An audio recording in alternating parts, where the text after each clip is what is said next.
You have made a budget before. Maybe you have made a dozen. There is probably one sitting in a folder on your computer right now, a neat little spreadsheet with color-coded columns and a pie chart you were briefly proud of. You have not opened it since the second week of January. Here is exactly what happened, because it happens to everyone. For about 9 days, you were magnificent. You wrote down every coffee. You felt powerful, organized, in control of your life for the first time in years. Then a friend had a birthday. Then the car made a noise that cost $400 just to explain. Then you had one of those weeks, the kind where you deserve a little something. And the spreadsheet, which has no arms and no voice, simply sat there and watched you spend. By the 1st of February, you could not even remember the password. Now, the internet will tell you this is your fault. You lack discipline. You need to try harder. Download a better app. Watch another video. I want to tell you something different. You are not lazy. You get up when the alarm goes off. You show up to a job you may not even love, every single day, for years. You have far more discipline than anyone gives you credit for. The budget did not fail because you are weak. The budget failed because a budget is a broken tool, and no amount of willpower fixes a broken tool. Before we go on, let us know in the comments where you're watching from. We love seeing how far this story travels. And if you're loving it so far, join the family by hitting subscribe, because tomorrow, we've got something special lined up just for you. Think about what a budget actually is. It is a prediction. It is you, sitting calmly on the 1st of the month with a cup of tea, making solemn promises on behalf of a future version of yourself. And that future person, the one standing in a store at 6 in the evening, tired and hungry and a little sad about something at work, has never heard of your promises and does not care about your pie chart. A budget lives in the future. The future is a place you cannot touch, cannot see, and cannot control. Worse, a budget is only numbers on a screen, and numbers have no hands. They cannot reach out of the phone and hold your wrist. You can spend right past your grocery limit, and the app will do nothing but update the total, quietly, in red, the way a nurse writes down a rising temperature while the patient keeps getting sicker. The budget knows you failed. It just cannot stop you. It is a smoke detector with no batteries. It notices the fire and says nothing. So people do the obvious thing. They make the budget stricter. 30 categories. Rules for the rules. And within a week, the whole cathedral collapses, because you cannot run your life like a tax accountant, and any plan that requires you to be a robot will always lose to the fact that you are a human being having a Tuesday. Do something for me before we go any further. Open your phone and count your subscriptions. The real number, not the number you think it is. The streaming services, 2 of which you forgot you were even paying for. The app that renewed last week. The membership to a gym that has quietly become, if we are being honest, a monthly donation to a building you do not visit. Most people are genuinely stunned by the total. Hold that number in your head. In a few minutes we are going to make it visible. And visible is the whole game. The Japanese solved this more than 100 years ago, and they solved it without a budget. Not a smaller budget. Not a smarter app. No budget at all. In 1904, a woman named Hani Motoko was making history as Japan's first female journalist. She spent her days watching ordinary families, and she noticed something strange. The families going broke were not the poorest ones. Plenty of people with very little money were calm, steady, even quietly saving, and plenty of people with more were drowning. The difference was not income. The difference was attention. The people who struggled were not spending too much on paper. They were spending while half asleep, in a kind of trance, money slipping out of their hands without them ever feeling it leave. So she gave them a tool, not a lecture, not a formula, a physical object. A simple paper book she called the Kakeibo, which means, roughly, the household ledger. But calling it an accounting book misses the entire point. A calculator does math. The Kakeibo does something stranger. It takes the invisible act of spending money and drags it into the light, where you are forced to look at it. And the sharpest, simplest version of that idea, the one this whole video is about, does not even need the book. It needs an envelope. To understand why a paper envelope beats every app ever built, you first have to understand what money did to your brain when it went digital. When you pay with cash, something quietly painful happens. You open your wallet, you count out the bills, you watch them cross the counter and disappear into someone else's hand. Your wallet gets thinner. You feel a small, specific sting. Researchers have a name for this. They call it the pain of paying. And it is not a flaw. It is a feature. That little sting is your brain asking a very reasonable question. Is this thing actually worth what I am giving up for it? Sometimes the answer is a happy yes. Often the answer is no, and the sting talks you out of a purchase you would have regretted before you even reached the door. Now watch what happens when you tap a card. You hold up a small piece of plastic. There is a beep. You get the thing. You get the little hit of pleasure, and you feel nothing at all, because nothing visibly left you. Your wallet looks exactly as full as it did a second ago. The money did not shrink in your hand. It moved as an idea between two databases you will never see. Corporations have spent staggering amounts of money to make this moment as painless as possible, and they did not do that out of kindness. A customer who feels no pain is a customer who buys more. That is the entire business model. Tap to pay. One-click ordering. Save your card for next time. They are not making your life convenient. They are removing the one alarm that used to protect you. Preparing and narrating this story took us a lot of time. So if you are enjoying it, subscribe to our channel. It means a lot to us. Now back to the story.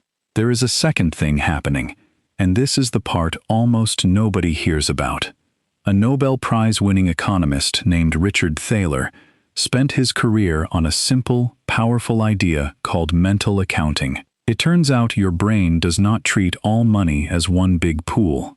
It sorts money into invisible mental jars, and it spends from those jars by completely different rules.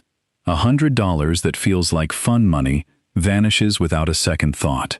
The very same $100, if it feels like rent money, gets guarded the way a dragon guards gold.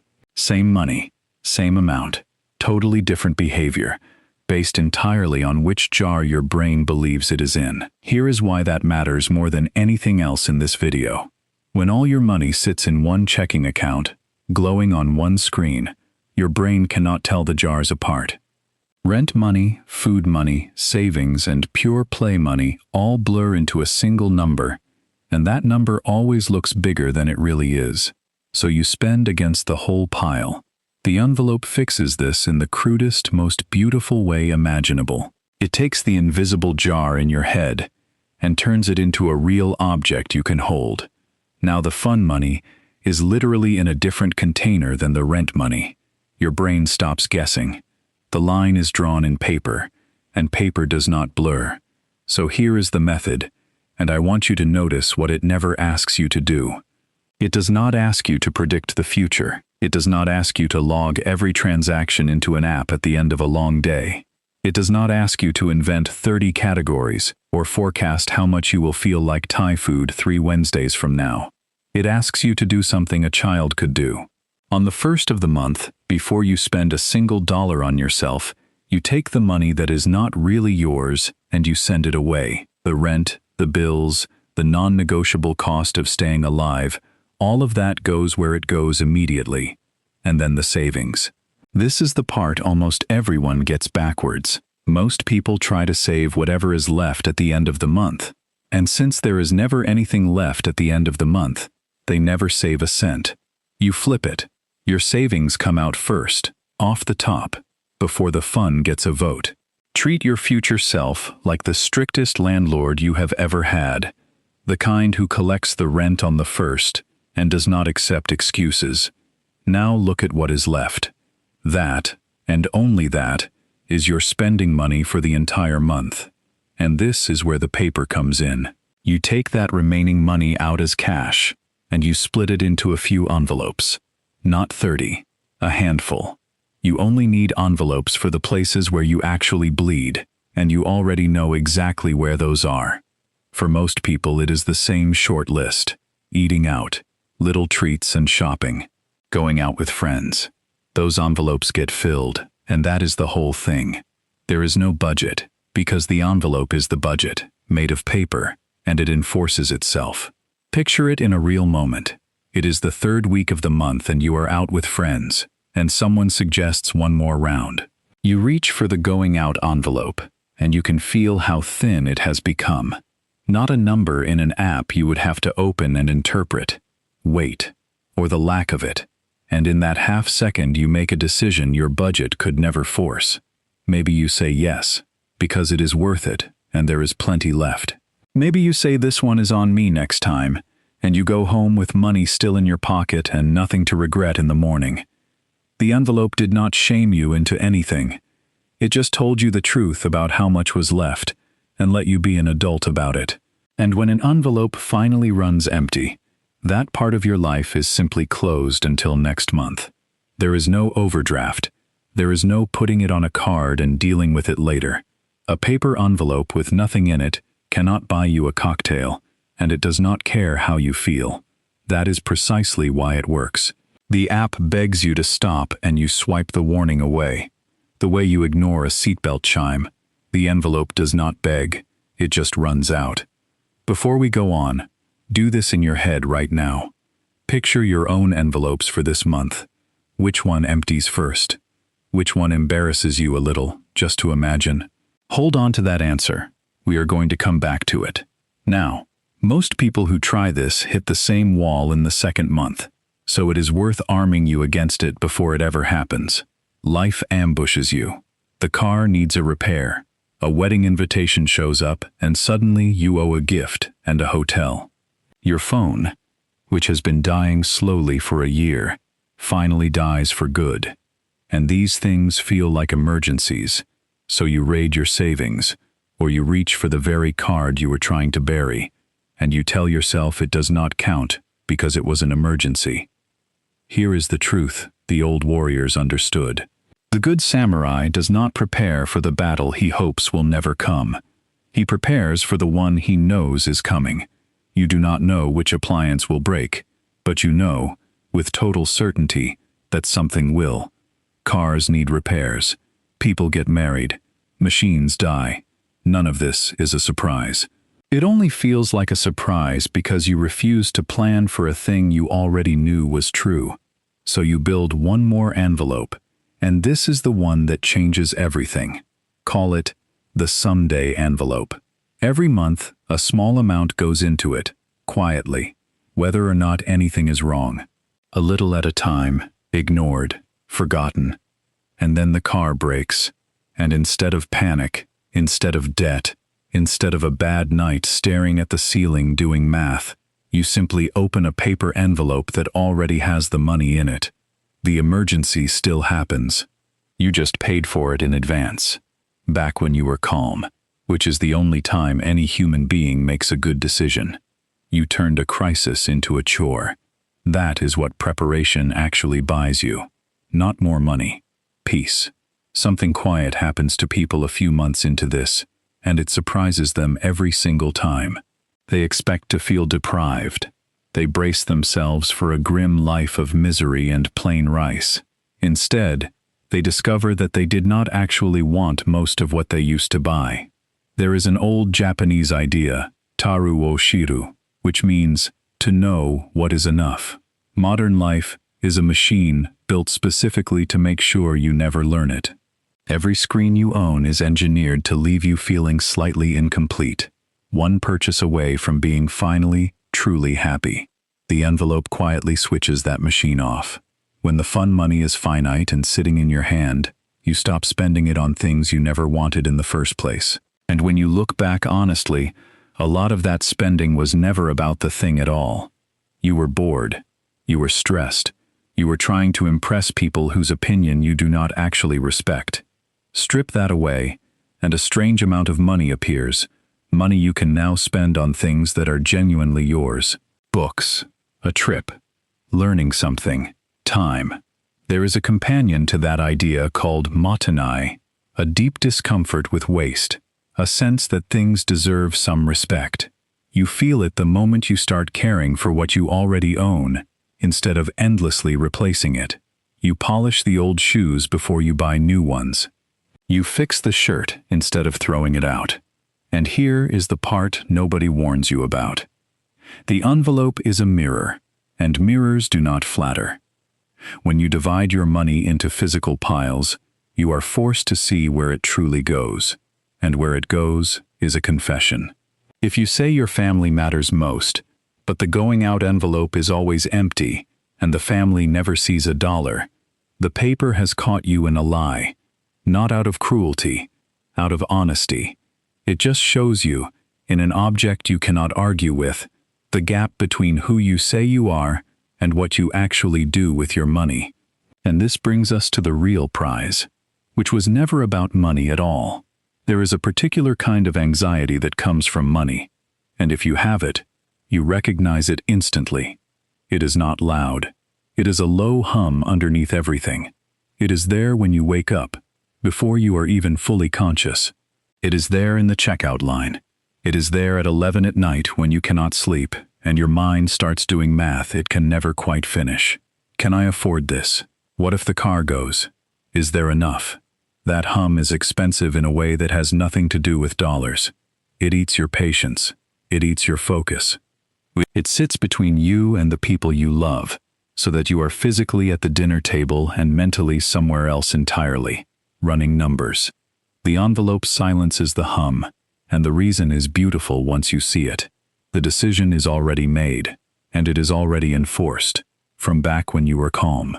You do not have to trust yourself at your weakest moment anymore. You do not have to summon willpower at 11 at night with a store open in your pocket, because the willpower was spent on the first of the month, once, in daylight, when it was easy. The envelope is a promise your past self already kept for you. You are no longer fighting the same battle 30 times a day. You fought it a single time, and it is over.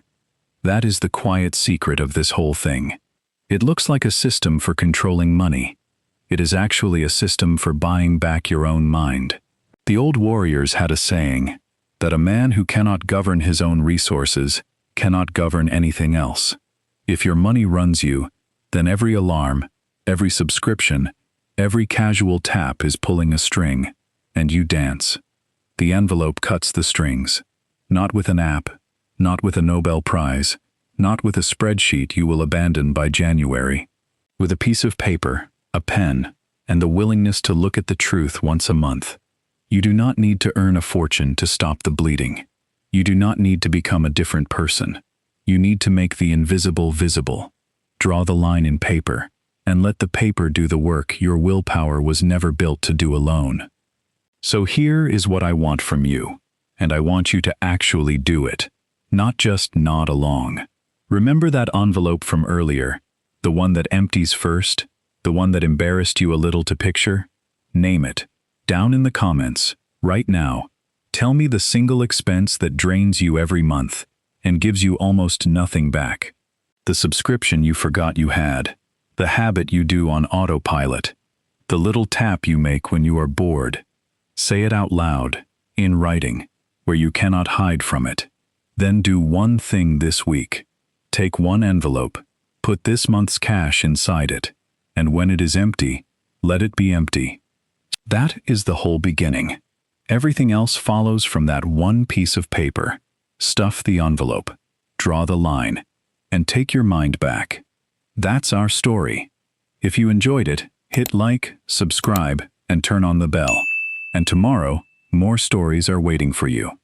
Thanks for watching.